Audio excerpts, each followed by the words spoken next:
Hello my beautiful friends, I hope you're having an amazing day. Now I know I've left you in suspense for quite some time about my past life regression. I just feel like I want to take the moment and keep it forever. I think I'm pregnant. Look down at your belly. Yes. But today I'm totally diving into it. I'm going to tell you more about the experience, everything that happened, and please, if you guys have any questions, leave them down below. And also I'll be linking all of Vivian Osal's information. She is the wonderful woman who gave me the past life regression. So without further ado, let's get started. Right off the bat, this is part 3, so if you guys haven't checked out part 1 and part 2, I definitely recommend checking out those two first. They'll be linked down below. But today I am going to speak about the entire experience, the story. I'm sure you guys have some questions, so hopefully I'll be able to answer them because I know I've dropped some hints here and there. So it's been about a month since I had my past life regression, and I wanted to wait to tell you the story because this is something Vivian recommended to me, because when you go through a hypnosis, a past life regression like this, there'll be some things connecting later on. There'll be popcorns popping in your mind, things like that. You'll learn more about yourself and more about your reading as time goes on, and you have more time to reflect and remember more. So first things first, I was hypnotized, and the hypnosis, or sorry, I think it's called induction, sorry, like when I got put into the zone, if you will. It was like a guided meditation that Vivian walked me through, and it was very beautiful. It was about discovering my light body, flying up into the clouds. It was truly so beautiful, and she just has such a calming presence and voice that I instantly felt trusting over the situation. I'd never been hypnotized before, so I was questioning whether or not it would work on me, but I was fully open to having a spiritual experience. So as we walked through this meditation, or Vivian walked me through this, and I was going there in my mind with my soul, I then went through this tunnel, and instantly in my tunnel, Vivian asked me to go back to a time and a place in which I felt this longing, this exhausted yearning, this waiting feeling. And the reason why I specifically wanted to find out where that feeling was coming from, not because it was painful, but because it was very prevalent and has been very prevalent in my life. If you guys also followed my series on ayahuasca, I did express this feeling that I came to discover during my first ceremony of my last experience, arrhythmia. And this feeling that kept presenting itself was this exhausted waiting. Exhausted, like that's how I would describe it, is tired, lengthy, not necessarily wanting someone, like a romantic partner, or not feeling like my heart was missing a piece, anything like that. It was just simply an exhausted waiting. And so as I fell through this tunnel into my past life, Vivian asked that specific question, is go back to the time and the place when you first felt this waiting. Instantly, when I got to this land, it was like everything was white, and all of a sudden it started to come into vision. And accompanied by my vision was an inner knowing and feelings. So that's how I navigated this journey after I was following Vivian's voice. So the way I navigated myself, the things I expressed were what I was seeing visually, this inner knowing that I had, and also feelings that I was experiencing. So when the first scene started to show up, I knew immediately that I was in Norway. I've never been to Norway in my life. None of you guys guessed Norway on Instagram. I could have never guessed Norway. I thought I was probably going to be in Italy somewhere. Just knowing myself, I thought there's a good chance I'm going to be in Italy somewhere. I know what Italy looks like. I had that inside of me. Or also part of me was secretly hoping to wind up in the Amazon in a tribe, something super cool that, you know, I would be able to Google map, right? Like, you know.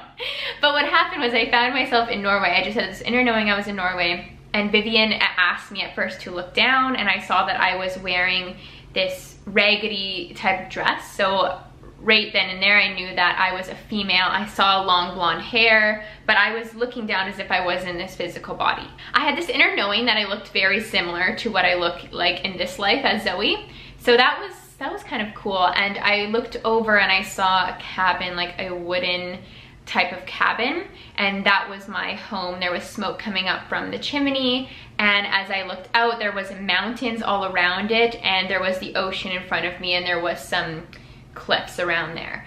And beside me was two little ones, two young siblings of mine. I knew how old they were. I could see visibly what they looked like. And when I first met these siblings, Vivian asked me, do you know who they are in this present life? I knew who my little brother was, but I didn't know who my little sister was. So what I found was interesting about this is that with the people that I did come to know in this past life regression, I instantly knew it was them, not by what they look like, anything like that, but it was a soul recognition. It was this inner knowing that, yes, I know who that is, that's this person in this life. It was as if their energy was communicating for them, which was super cool. And what I was doing was I was playing with them. We were kind of dancing together, playing like a ring around the rosy type of game. And my inner knowing was telling me, we're waiting for our father. We're waiting for our father, and he's not coming back. I knew that my father was not coming back, and I felt so bad for these young siblings of mine because they were significantly younger. I was about 16, and I felt for them. I felt strong and I would say annoyed almost by him. I didn't feel sad. I just felt this exhausted waiting, like, oh, here we are again. Dad is going to disappoint us. So we were waiting out there for my dad to show up in his boat. He went to Denmark to get food. He was off there for work or something and was supposed to bring back supplies or food or something for us. I mean, it's interesting because I'm obviously Scandinavian and I have been to Denmark, but I haven't been to Norway, but I just knew I was, and I knew where my father was going. It just started downloading like that. And so then Vivian asked me to go to the next significant moment in my life.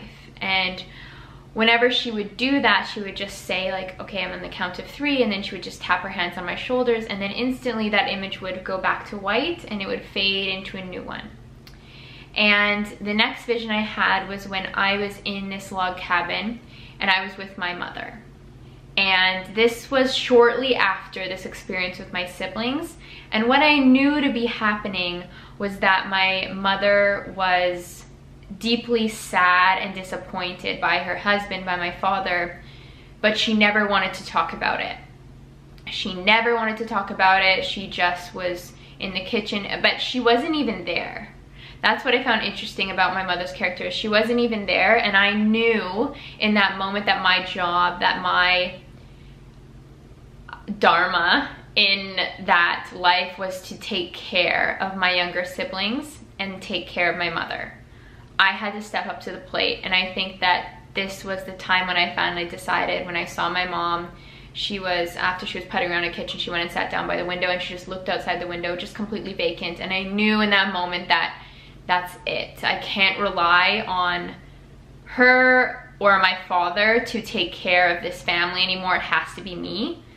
And that's what I did. So what's super interesting about the connection that has to this life, not necessarily the waiting connection, but the fact that my mother wasn't around. She didn't play a motherly role for me in my life for a significant amount of time, and I had to step up to the plate. Like, there was many times when I had to make my brother dinner or make our lunches for school when I was just in elementary school and I was really young, because these were things that she just wasn't doing. She was completely vacant. And to be honest, like, that's how I remember a lot of my childhood, is that she was either getting angry or upset with me, or she just wasn't really there at all. So that was like it's quite personal, quite vulnerable to share, so I asked you guys to please be respectful. But you know, that wasn't what this reading was about, but that's a connection that I made. I did feel like I thought that my mother in the past life regression was my mother in this life, but because she was so vacant, it was like I couldn't even connect with her energy. in that time. And then what happened is Vivian asked me to go to the next most significant moment of my life and tap me on the shoulders. And this one was one of my favorite ones because all of a sudden it was snowing. I was in a forest with a lot of little Christmas type trees, and there was snow on the ground, probably about this much. I had these raggedy shoes on. I was still wearing a dress. Like, my family was clearly very poor. We were clearly very isolated living in this cabin life, but it was snowing. And this is part of the regression that I shared with you guys previously. The recording was, I was actually with a man and he was holding my hand. And when he was holding my hand, it felt so warm and just so, like, my hand, like, it's crazy. It's crazy what I felt during this experience, but I just felt so much love radiating from him, and he wanted to dance with me. And so we were dancing and playing around in the snow. And then what happened was I was with him and I had this moment where I just froze, and this is what I shared with you guys, where I started crying because I just loved him so much, and it was just radiating out of me. And it was so beautiful that I was crying. And then all of a sudden what was interesting was I moved from this place of pure love when I'm playing around, dancing with him in the snow, like throwing snowballs and just having fun. I think I was about 22 or something, and it's like I wanted to freeze time. I wanted to put it into a bubble because I never wanted him to go away. I think part of the reason why I never wanted him to go away was because I had this memory of men leaving, like my father, and I found one that I loved unconditionally, who loved me so much, who really brought out this fun, beautiful side of me. And I was so scared he was going to leave, but he kept dancing with me in the snow, and just feeling his love, I naturally just released my fear. And I wasn't afraid that he was going to go away. I knew that he wasn't. And then I had this inner knowing come through that I was pregnant. And Vivian asked me to look down, and I was pregnant. There was a baby bump there underneath my dress. Before I was more focused on my shoes, and then I noticed that, oh, there's a little bump there, there's a baby in there. And I knew in this moment that the baby in my stomach was a little boy. And I just was dancing, playing with around in the snow with my husband, who I believe was like my husband or my partner. I don't know if I was actually married. But it was so beautiful.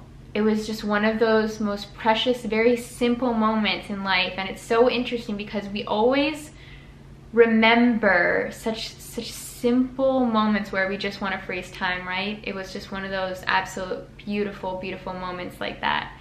And Vivian asked me if I knew this gentleman in this life right now, and I don't. I've never met this person.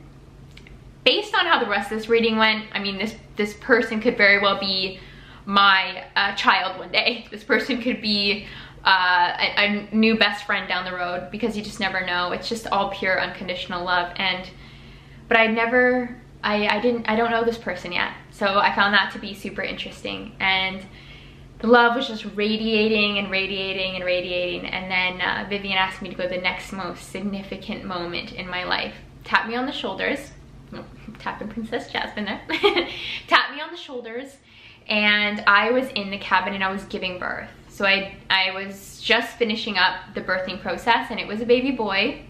And my mother was there, my younger sister was there, my husband was sitting behind me and like holding me. And this baby, instantly I knew that it was my little brother in this life. Like that, instantly I knew what that connection was, and I started crying again. I'm like, he's so precious, I love him so much. And I was holding this baby, and I just, you know, never wanted anything bad to happen to him, and I love him so much, and I was just sending him so much love. And I was looking at him, and it was just so like, I'm just feeling it right now. It's just expansive love, so much love. And what's super interesting about the fact that my baby was my little brother was that when my little brother was born, I used to call him my baby. I used to call him my baby. I remember my mom telling me this when I was younger. I was very protective over him. Even when I was just a toddler, like he would be in his car seat and we'd be at my grandma's house or something like that, but I would be sitting by him, hugging him, and when people wanted to come touch him, I'd say, no, it's my baby. And I would be super protective over him. I imagine siblings are just like that in general, but I thought that it was super interesting that I always called my little brother my baby. And even to this day, I just feel like my little brother is like my little brother. I don't know, like I never want anything bad to happen to him. I just wanted to protect him. When I was growing up and my mom was, you know, not really there sometimes, or not really playing like the mother role, I would be that. I would do that. And I stepped up and did that because I just like loved my little brother. I didn't want to see anything bad, anything sad ever happen to him. When he used to stay home, I remember this too, when he used to stay home from school or when he used to get sick, I used to cry. I used to be so upset. Whenever my brother was sick, I was just like, I wanted to be sick instead of him. I was so like scared and so sad. I didn't want him to be anything but, you know, perfect health, perfection all the time. So yeah, that's an interesting connection, and there was just a lot of love there. And it was interesting because after that experience, I feel like through the past month, I've really felt like being a mother is possible for me.